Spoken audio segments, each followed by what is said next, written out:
Hello everyone, today we are going to start from your grade 6 history book. The first lesson of your history book is defining history. Okay Putala, now we are going to learn what is history and we are going to learn about what's the use of learning history. Why do we need to study history? And here let's go to the lesson. Here look at the introduction. At the end of this lesson, you will learn what history is, the importance of learning history and how to understand history, which covers a long period of time. Here you will learn what history is. Okay, from this lesson we are going to learn about our country especially, but here we are learning not only about our country, and here we are learning about the world too. Okay, the past events. You will learn what history is, the importance of learning history and how to understand history, which covers a long period of time. Okay, what is history? People have been living on this earth for quite a long time. During that time, they have lived in different parts of the world. Okay, not in our country. Here, people have been living on this earth for quite long time. Okay, especially the people who lived in cave season also. Okay, so they lived in different parts of the world, not only in our country. They have made their environment conducive for their living. Nowadays we have modern technological equipments, not like nowadays. In our people who lived in cave season, cave era, and they use lot of instrument made out of metal, minerals and all. So likewise, they have made their environment conducive for their living. They have maintained relationships with each other. Now here Putala, you also have neighbors, relatives and all, no? So here you also have some neighbors and relatives. So here likewise, they also have maintained relationships with each other. The story that describes these past events is history. In short, okay, now itself take your pencil and underline this point. This point is very important. The history means studying and describing the details of the people who lived in the past. Okay, now here we are learning about the history. We are learning the history. Okay, it describing the details of the people who lived in the past. Now here you just think here. You just observe this picture. Now here you are at present. And when you are looking at back, so you can get lessons, some lessons from the past, and you can, from those lessons, you can create your future. So here we are calling it as history. Okay, so what we are doing is we are in present and we are looking back, and there are some past lessons and past lessons. Now here, from those past lessons, we are taking to the future. And we are creating our future in a meaningful manner, okay, in a successful way. So looking back at the past and learning what has happened belong to studying history. Okay, now here how to study history. Okay Putala, so here when we are learning history, we may have to get support from the sources. Okay, so these sources are more beneficial when we are learning history. We did not exist 1000 years ago, therefore we do not have any knowledge what happened in the past. Pay your attention to what is given below. I haven't seen my grandfather's mother. Have you seen your grandfather's mother? No. Some students they have seen anyway, but most of the students they haven't seen their grandfather's mother. I haven't seen how my school was built. No, I do not know about the elders who served our village. So, all of those events belong to the history of your life. Then, how do you know about them? Okay, so here, my father has told me about the mother of my grandfather. Okay, so here, now itself you can ask from your father. Okay, you can ask about your mother of your grandfather. Okay, an article in our school magazine has described how my school was constructed. Now here Putala, so when you are learning about the history of your school, so you can get the help from your school logbook also. Okay, and our principals told us about the elders who served our village in the school assembly. Here, from the above factors, they are saying about the history. Okay, here the look at the again, pay your attention for the first point. Here this is about your family and the generation, and the second one here, this is about your school, and here this is about your village. Okay, when you learn history, you may have questions such as this.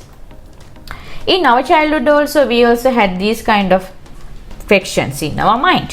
What was the shape of the throne on which our king had sat? Okay, have you observed Andhari's stories, especially folk stories, folk tales? Normally, they mention about the throne, king's thrones. Normally, it is made out, some people they are saying it is made out of expensive metals and minerals such as gold and embossed with gems and all. So here, if we want to get a clear idea what's the shape of the throne which our king had sat, so you can just go to the museum, and so from there you can watch them, you can see them. So what type of currency was used in our country in ancient times? Normally Putala, nowadays we are using Sri Lankan rupees in our country as our currency. So likewise in our old people, okay, especially in our old Sri Lanka, so we also had some currencies like Kahavanu, Kahapana and all. Okay, so such a throne has been placed in the Colombo National Museum. We have seen many old coins kept in the museum. Here, if you visit those places, so you can see many old coins kept in the museum. You can realize what a throne is by seeing it with your own eyes. We are able to get some knowledge about coins by seeing them.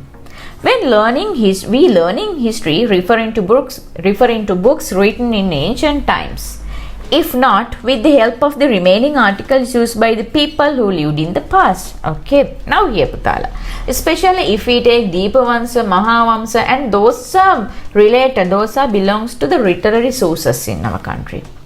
And here there are some archaeological sources as well.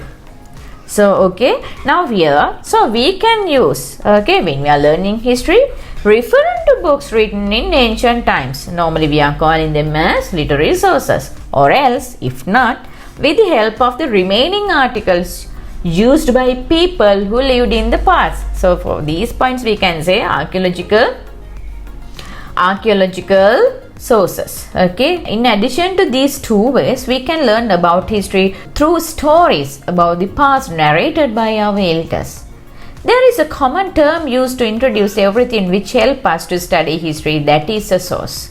Okay, now here we can use lot of sources to study history. Now here look at this, some sources which are helpful to study the history of our Sri Lanka. Okay, history of our country. Source Deepavamsa, now here it's belong to literary source, and the time composition of construction 4th century AD, now here author not known, because there are several authors are there. Okay, source Mahavamsa, type literary source, time of composition or construction 5th century AD, Mahanamathera of Diksanda Senavia Pirivena, which was affiliated to Mahavihara. Galvihara in Polonnaruwa, the type of that is archaeological source, and here the time of composition or construction 12th century AD. Here the author is King Parakrambahu first. Okay, now here look at this picture. Now here this grandfather is narrating a story to the kids.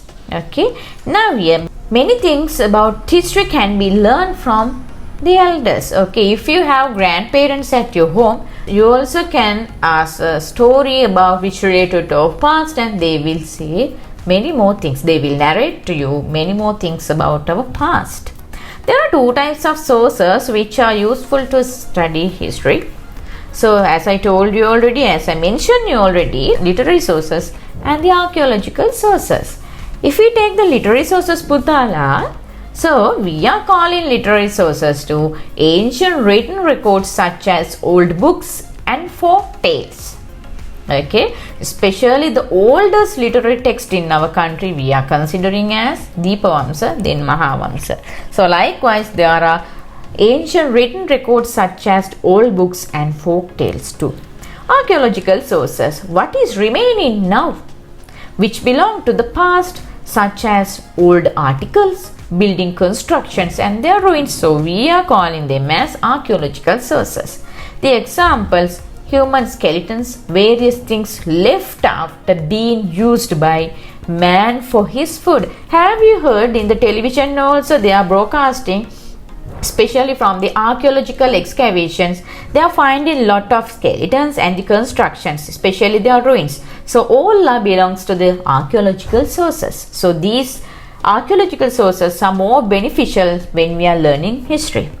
So the examples: human skeletons, various things left after being used by man for his food, especially at the very first, at the beginning, as I mentioned you already, especially the people who lived in cave season, cave era, so they use metal minerals and many weapons to prepare their food and all. Okay, so these plates especially and the instrument also, and those instruments also very important sources when we are learning about our history. Now now here, what is a throne? Okay, this is a throne, and here there's an activity 1. Fill in the grid given below with the names of the types of sources which help you to know the history of your school.